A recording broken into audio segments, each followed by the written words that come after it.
घर से अपने काम के लिए निकलती है, तभी उसका पड़ोसी एक लड़का उसके सामने आता है और वो उससे अपने प्यार का इजहार करता है। उसके साथ जोर जबरदस्ती करने की कोशिश करता है, उसके हाथ पैर पकड़ता है, लेकिन जब वो लड़की उसे मना करती है तो वो जोर जबरदस्ती ज्यादा ही करता है, बदतमीजी तक उसकी बात पहुंच जाती है, जिस पर वो लड़की उसे एक खींच कर तमाचा देती है।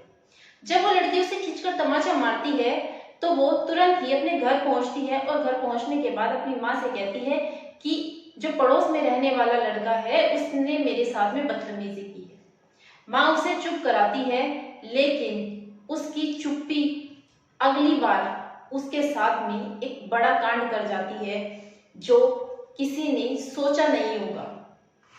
आदाब, नमस्कार, सत श्री अकाल। आज की जो सच्ची घटना मैं आपको सुनाने जा रही हूँ, ये सच्ची घटना है हरियाणा प्रदेश का एक जिला है सोनीपत, जहां पर 2 मई 2017 को एक 19 साल की लड़की जो औद्योगिक क्षेत्र में नौकरी करती थी और अपने काम के लिए सुबह घर से निकलती थी। एक दिन जब वो अपनी नौकरी के लिए घर से निकलती है, तभी उसके पड़ोस में रहने वाला एक लड़का उसके सामने आता है और उसका रास्ता रोकता है। जब उसका रास्ता रोकता है तो वो लड़की उसे मना करती है, उसके हाथ हटाती है, लेकिन लड़का इतना ज्यादा हट्टी था, वो वहां से हट ही नहीं रहा था, जिसके कारण वो लड़की उस लड़के को एक तमाचा मारती है। लेकिन उस तमाचे की गूंज शायद उस लड़के के कानों में और दिलो दिमाग में इस तरह बैठ गई कि वो लड़की से बदला लेने की सोचता है। वो लड़की उस दिन अपने घर जाती है वापस, और घर जाने के बाद अपनी माँ को कहती है कि माँ, जो हमारे ही पड़ोस में रहने वाला लड़का है सुमित, उसने मेरे साथ में बदतमीजी करी, उसने मेरा रास्ता रोका। उस दिन माँ उसे कहती है कि बेटा, वो बड़े लोग हैं और हम काफी ज्यादा गरीब हैं, अगर हमने आवाज उठाई तो हमें ही नुकसान होगा, तुम इस बात को भूल जाओ। 2 दिन निकलते हैं, 3 दिन निकलते हैं। 5 मई 2017 को वो लड़की जब दोबारा से अपने ऑफिस जा रही होती है तो वो लड़का फिर से उसका रास्ता रोकता है और उसके साथ में छेड़खानी करता है, जिस समय उसका दोस्त भी उसके साथ में शामिल था। काफी ज्यादा मार पिटाई की जाती है, उस लड़की को इतनी बुरी तरीके से मारा जाता है और कहा जाता है कि जो तुमने थप्पड़ मारा था, आज उस थप्पड़ का बदला तुमसे लिया जाएगा। उस लड़की को इतना ज्यादा पीटा गया था कि वो लड़की हाथ जोड़ने लगती है, पैरों में पड़ने लगती है कि मुझे छोड़ दो और मुझे जाने दो, मुझसे गलती हो गई। जब वो लड़कों का मन भर जाता है उसे पीटने पर, तब वो उसे छोड़ देते हैं। लेकिन जब लड़की घर जाती है, फिर से अपनी माँ से कहती है कि माँ, आज फिर उन्होंने मेरे साथ में बदतमीजी की है, हमें इस बात को नहीं दबाना चाहिए, हमें इस बात को पुलिस तक ले जाना चाहिए। लेकिन उसकी माँ फिर से उस लड़की को चुप कराती है और कहती है कि बेटा, हम इस बात को पुलिस तक अगर लेके गए तो शायद हमारे साथ इससे भी ज्यादा बुरा किया जाए, क्योंकि हमारे पास इतने पैसे नहीं हैं कि हम वकीलों को या पुलिस वालों को दे सकें। जब ये मामला यहीं पर उसकी माँ शांत कर देती है, फिर उसके बाद 9 मई 2017 की बात है कि वो लड़की फिर से अपने काम के लिए निकलती है, लेकिन उस समय उसकी एक दोस्त उसके साथ में होती है। जब वो अपने काम से घर पर आ रहे होते हैं तो तभी सुमित और एक विकास यादव नाम का लड़का उस समय वहीं पर कार रोकते हैं और तमंचे की नोक पर उस लड़की को कहते हैं कि तुम अगर कार में नहीं बैठी तो तुम्हारे साथ में काफी बुरा होगा। वो लड़की डर के कारण उनकी कार में बैठ जाती है और वो उस कार को लेकर एक सुनसान जगह की तरफ ले जाना शुरू करते हैं। तब वो लड़की कहती है, तुम लोग मुझे कहाँ पर लेकर जा रहे हो? वो कहते हैं कि कहीं नहीं लेकर जा रहे हैं, हम तुम्हें घुमा फिरा कर शाम तक तुम्हारे घर पर छोड़ देंगे। वो लड़की कुछ भी नहीं बोल पाती और ना ही शोर मचाती है, क्योंकि उसके सर पर तमंचा रखा हुआ था। थोड़ी दूर जाने के बाद वो लड़के एक होटल में उस गाड़ी को रोकते हैं और वहां से खाने का सामान लेते हैं, और खाने का सामान लेने के बाद वो फिर से एक रास्ता पकड़ते हैं जो रास्ता जाता था रोहतक। वो सोनीपत क्रॉस कर चुके थे और रोहतक के एक शहर में पहुंचते हैं जो है पार्श्वनाथ। वहां ले जाने के बाद वो एक जंगल में उस लड़की को लेकर जाते हैं जहां पर उसे वो खाना खिलाते हैं। खाना खिलाने के बाद लड़की बेहोश हो जाती है, जिसके बाद सुमित और विकास दोनों ही उसके साथ में बलात्कार करते हैं। 8 से 9 घंटे तक उसके साथ में बलात्कार किया जाता है और इतना ज्यादा उस लड़की को दर्द दिया जाता है कि उसके पूरा शरीर ईंटों से पीटा जाता है। जब उनका बलात्कार करते करते मन भर गया और उसकी एक एक हड्डी को तोड़ा गया। उस लड़की की एक हड्डी ऐसी नहीं थी जो कि उन्होंने सही सलामत छोड़ी हो। उसके प्राइवेट पार्ट पर भी घाव दिए गए थे। जब वो लड़की मर जाती है, पूरी रात निकल जाती है, तो वो दोनों लड़के वहां से फरार हो जाते हैं। फरार होने के बाद वो वहां से गायब हो जाते हैं। लेकिन उधर लड़की के परिवार वाले जब लड़की पूरी रात घर पर नहीं पहुंचती है, अगले दिन तक जब लड़की घर नहीं आती है, तो माँ परेशान होती है, हर जगह उसको ढूंढ लेती है। 10 मई का समय आ चुका था। रोती बिलखती वो माँ थाने पहुंचती है। जब वो माँ थाने पहुंचती है और कहती है कि उसकी लड़की का किसी ने अपहरण कर लिया है और अपहरणकर्ता शायद कोई और नहीं, उसे शक है कि पड़ोस में रहने वाला सुमित नाम का लड़का, जिसने उसकी लड़की को 3-4 दिन पहले मारा पीटा था, मुझे उस पर शक है।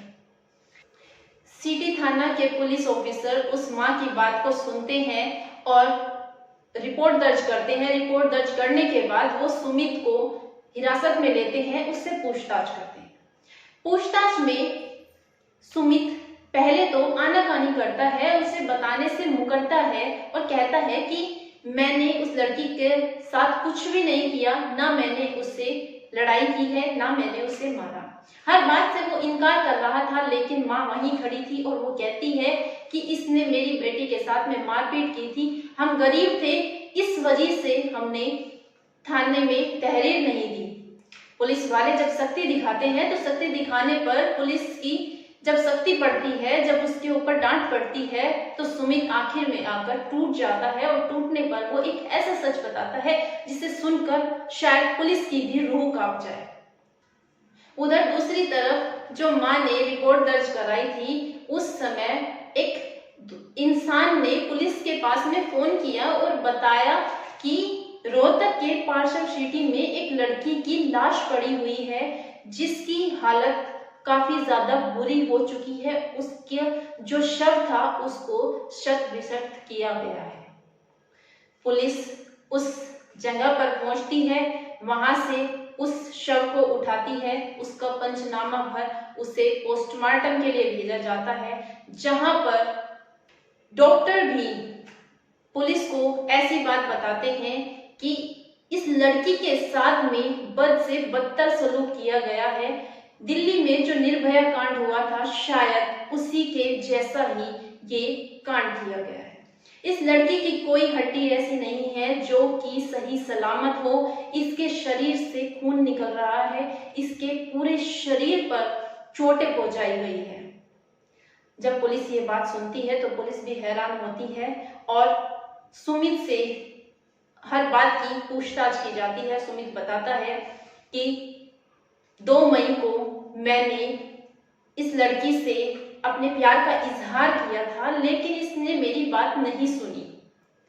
जब इस लड़की ने मेरी बात नहीं सुनी, इसने मुझे थप्पड़ मारा, जिस पर मुझे गुस्सा आया और मैंने इस लड़की को दोबारा से काफी पीटा अपने दोस्त के साथ में मिलकर।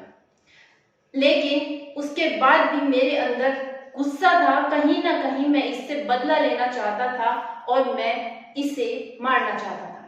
हमने इसे एक जगह से अगवा किया।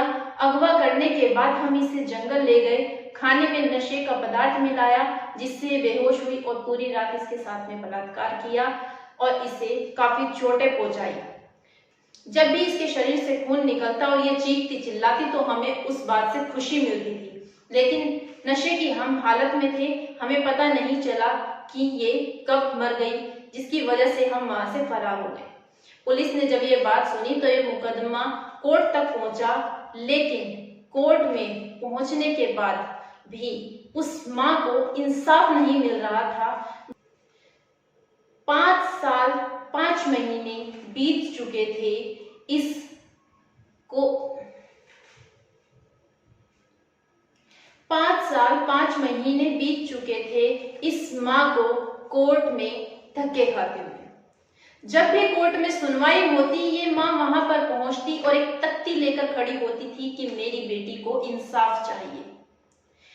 170वीं पेशी चल रही थी जिस समय ये माँ अपनी बेटी को इंसाफ दिलाने के लिए उस तख्ती को लेकर खड़ी थी, जिस समय वहां पर जज साहब थे ASRP गोयल।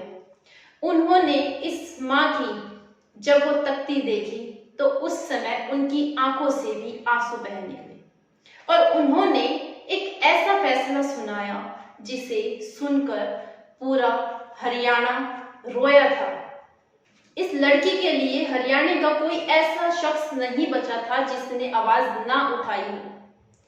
हर इंसान ने साथ दिया, लेकिन आखिर में आकर ये एक वकील था जिसने इस माँ की बात सुनी और ये कहा कि बिना पैसों के मैं तुम्हारे लिए इस केस को लड़ूंगा और इस केस को जीतूंगा, तुम्हारी बेटी को मैं इंसाफ जरूर दिलाऊंगा।